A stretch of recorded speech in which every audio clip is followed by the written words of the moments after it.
That's all Latvian, unfortunately, I can share with you, except for Paldies, ielā, and some other. We will spend next 1 hour in the world of Mikaloja Konstantīna Čurļoņa, Lithuanian painter and composer. The greatest Lithuanian, I'm not afraid to say, genius that Lithuania so far produced. And I will start with his paintings because I expect you to listen to his music in a little bit different way when you will see his paintings. It is a little bit strange coincidence, but Čurļonis started as a composer and only then took painting as his second career. But when he traveled to St. Petersburg in 1908, about 3 years before he died, he became quickly recognized because of his painting. And his fame as a painter started spreading around very fast before the First World War. His paintings were shown in Paris, in London, in Kiev, Minsk, Riga, St. Petersburg, Moscow, and the first book on Čurļonis was published in 1912. Then there was a big publication in the monthly Apollo in St. Petersburg. So suddenly he became famous as a composer, as an artist. And one of the biggest issues that first historians or art scholars were faced with was what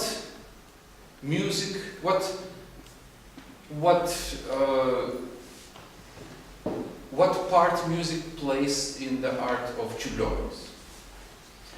When Čurļonis came to St. Petersburg, his paintings made quite a lot of stir there. People were amused, others were really startled, couldn't understand it and comprehend what Čurļonis was doing on his canvases. This is perhaps the most famous painting of Čurļonis, entitled Rex, as you see, and in this he blends perhaps majority of the faith and religion beliefs in the world. For example, we could easily recognize the eternal light from maybe Zarathustrian faith. We can see the 7 spheres of the Hindu. We can see angels. We can see various cosmological signs that he very successfully, I would say, put into one unity to recreate the creation process perhaps, or the cosmology of the world.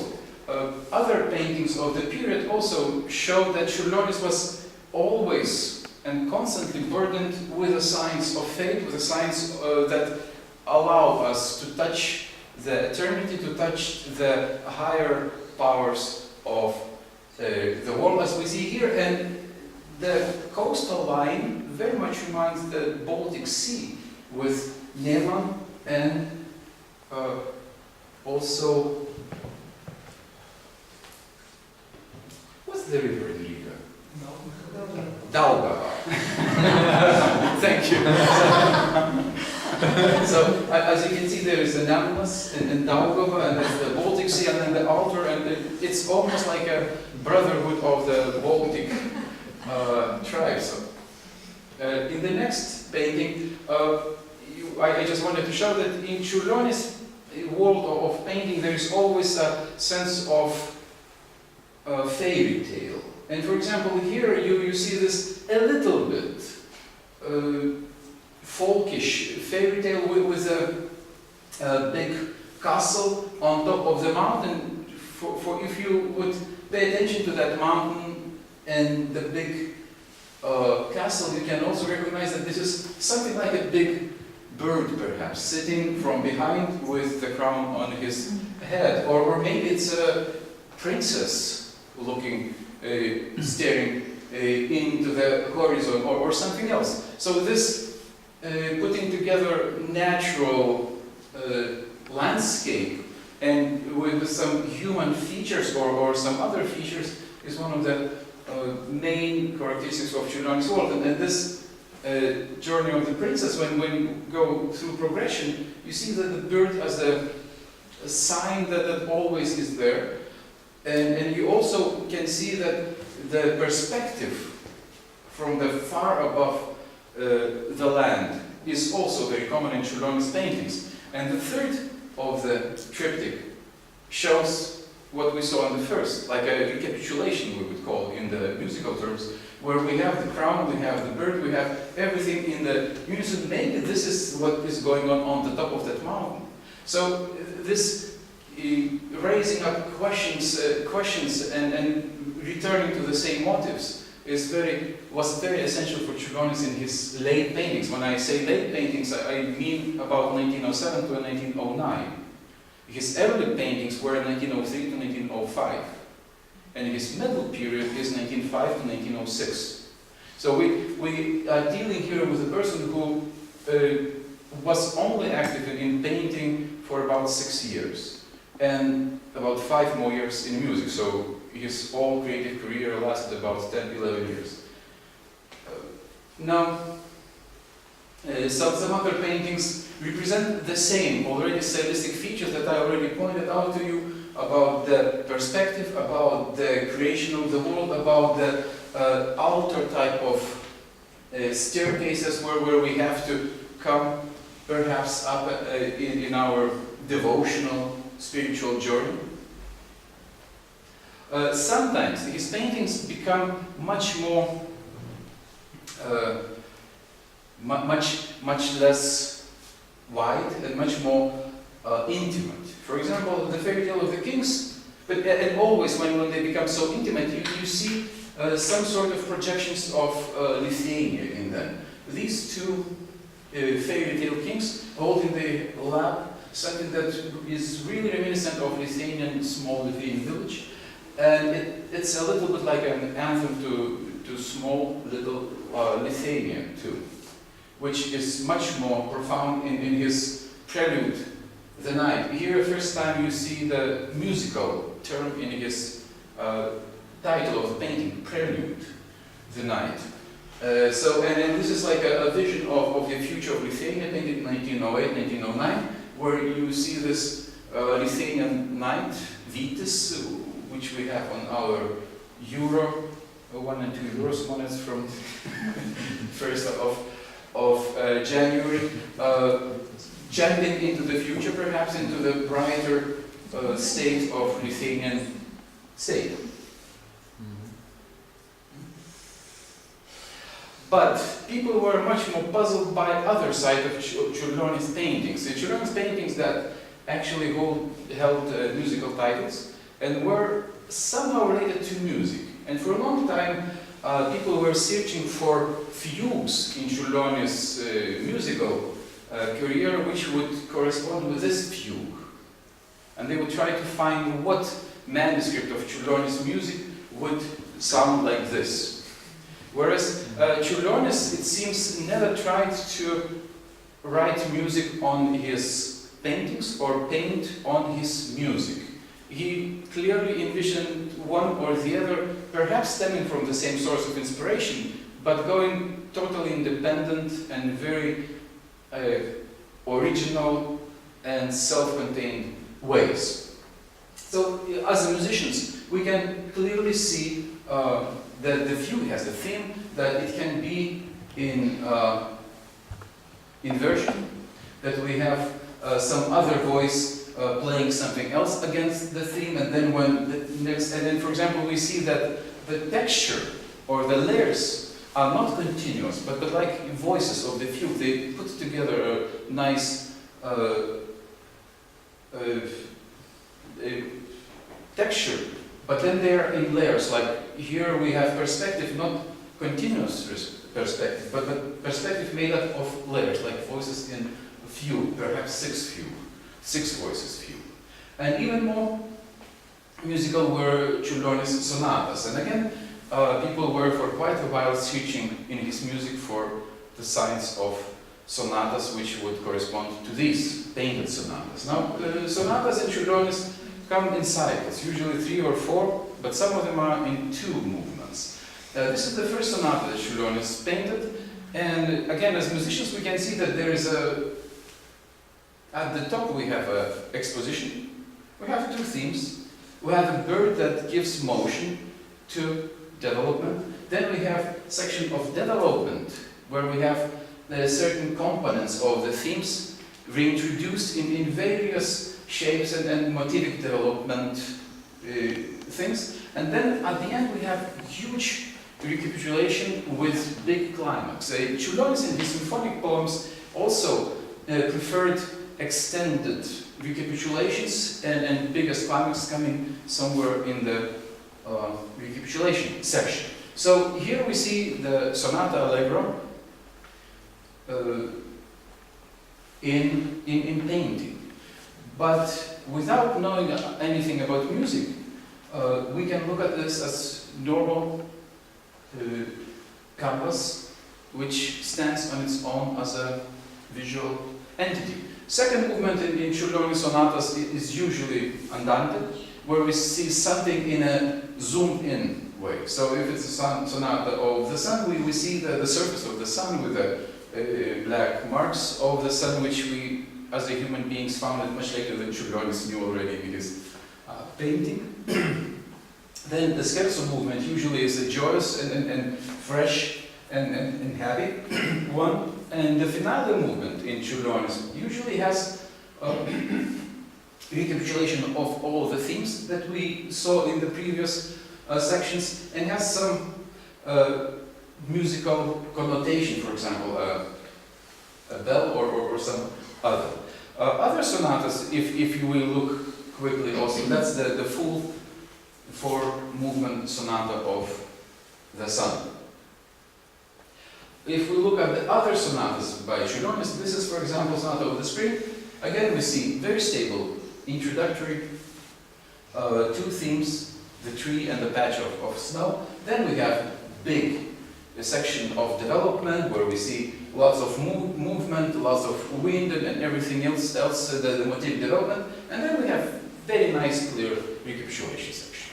So again, from the musical point of view, this is a clear depiction of the musical form, but as a painting, this could be viewed as one of the early examples of surrealist painting, where we have inverted perspective, where we have trees viewed through the patches of snow or water, where we see 2, 3, 4, 5 different perspectives working together in the same canvas. Or, for example, as in the scherzo movement of the Spring Sonata, we see this living going on several dimensions, on the ground or the human dimension, on the spiritual dimension, or some universal dimensions. So here it presents various ideas connected with these musical development procedures that he uses for them.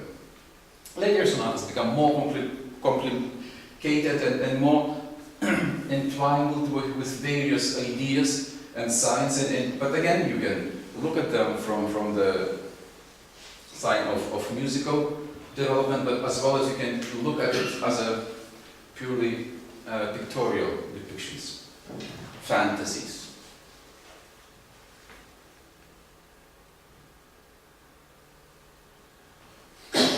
Most complicated perhaps of the sonatas is Sonata of the Stars. It's only consists of 2 movements, and now we don't have here any more exposition section or some other. We just have constant motion. We just have expression of multidimensionally moving waves, cosmos waves or something, with very clear expression that everything moves very fast. So that's allegro, and then the next one is andante. Only 2 movements, a calm, peaceful, but still cosmic painting. Some of the art historians compare, or music historians compare this with 32nd Sonata by Beethoven, which also consists of one of 2 movements. If that was somehow influential on Čurļonis' decision to make this only 2-movement sonata, nobody has proved yet, but the big expansive character of these 2 pieces suggests something really unique and big. This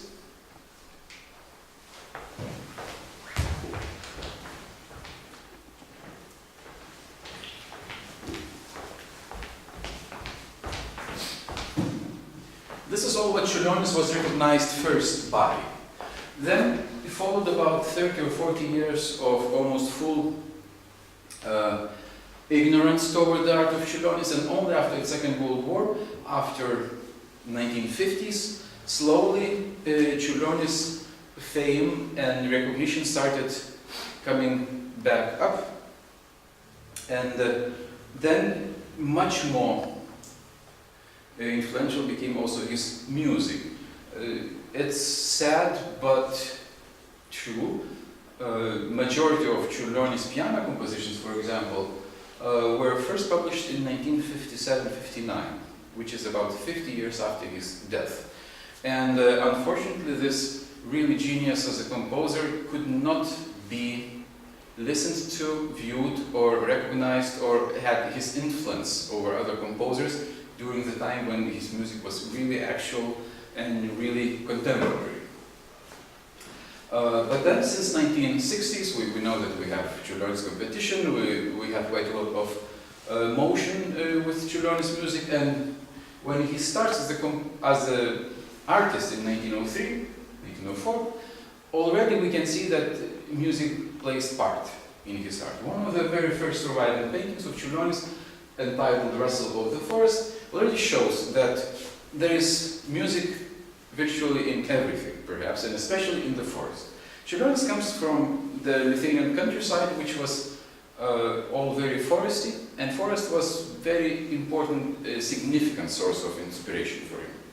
I will start my musical part with 4 pieces by Čurļonis, all dealing with forest, and all dealing with forest in quite precise ways. The first piece on the program is Nocturne F-sharp minor. Nocturne F-sharp minor is the first published composition by Čurļonis in Warsaw. He just finished his music composition studies, and his first published piece was this Nocturne in F-sharp minor. Perhaps this proves that Čurļonis highly viewed his Nocturne because he suggested it for a publishing house to be published. Important also and interesting in this Nocturne is the fact that its melody almost precisely coincides with the first melody of his symphonic poem In the Forest. I will play you first 10 or so measures from The Forest.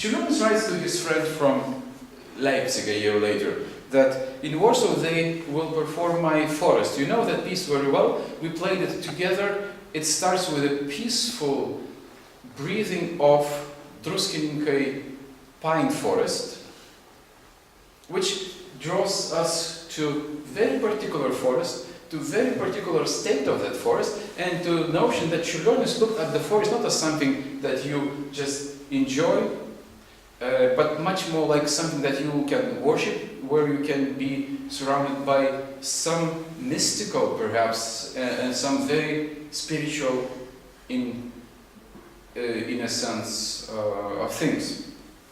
So, and you will hear the Nocturne, which has absolutely the same melody. So I am really bent to think that the forest is the same, the composer is the same, the source of inspiration is the same, only this time the composer is far away from forest in Warsaw, and his feelings are much more longing and much more emotionally sad.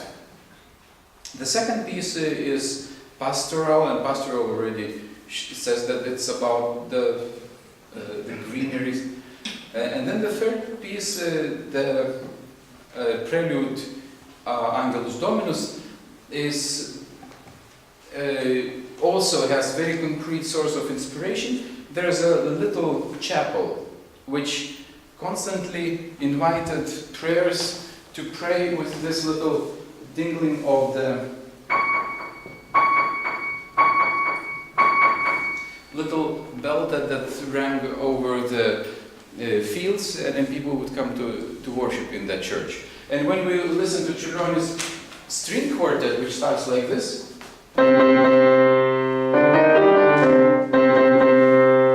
we have exactly the same ring of this bell of the chapel, but now again, since Čurļonis is in Leipzig and he longs for that chapel, cannot hear the sound, the three notes become sign of something totally different, which music is very capable of doing.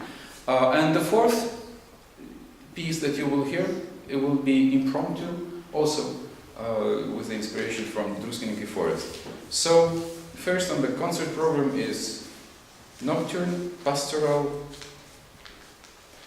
Angelus Dominus, and Impromptu.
Čurļonis from 1900-1901. Čurļonis who yet to start painting, Čurļonis who yet to go to Leipzig to study with great Karl Reinecke, to learn about music of Richard Strauss, to learn about music of other composers of his generation. So we see this traditionally romantic, very Chopin and Greek influenced, already quite a master, doing nice things with piano, nice things with textures, nice things with harmonic language, but not going away from the mainstream compositional procedures and techniques. Then in 1903, Čurļonis starts painting. And painting he starts really in earnest, and then the first paintings are always stemming inspiration from the forest. As you see, this image of the forest, about which I already expressed a little notion, the breathing of the forest, the soul of the forest, the spirit of the forest is always present. The forest is never just trees. If they're trees, then they're crowned. Or if there is a sunrise, then we also right away feel that this is not just a normal, simple landscape or sunrise scape. It's a highly symbolically charged picture where every tree has its character, where every little thing really can invent a story or be a source for our contemplation. This investment of nature with spiritual forces causes Čurļonis right away to go into humanization, let's say, of the spiritualization of the nature, and in his cycle, especially Night and Day, or English language doesn't have this. Lithuanian we say para, which is 24 hours. So this is the day from this para, or night and day cycle, and I think the main idea or struggle for Čurļonis is here to find how Earth relates to the sky, or how the natural forces relate to the spiritual forces, and how they interplay. Then it's even more obvious in the evening, where you see the hands of the trees caressing the cloud. Or again, the two forces, the sky, the heaven, and the earth, meet in this very lovely picture. Or let's say in the sky again, this always constant humanization and going toward the spirituality, toward the higher spheres. It doesn't matter if Čurļonis looks at the landscape, typical Druskininkai landscape as something huge and then like macrocosm, or if he looks at something that is very detailed in a microcosm. Everything is for Čurļonis something that brings to us spirituality, that brings to us possibility to experience the sacred forces of nature. And of course, all this is always together in unison with his perception that the Lithuanian tradition is something that he springs his inspiration from. In 1906, after starting to work with Lithuanian choir in Warsaw, Čurļonis realizes that Lithuanian choir doesn't have what to sing. If Polish choir sings Polish songs, if Ukrainian choir sings Ukrainian, or Jewish choir sings Jewish songs, Lithuanian choir doesn't have its own repertoire. So he goes back to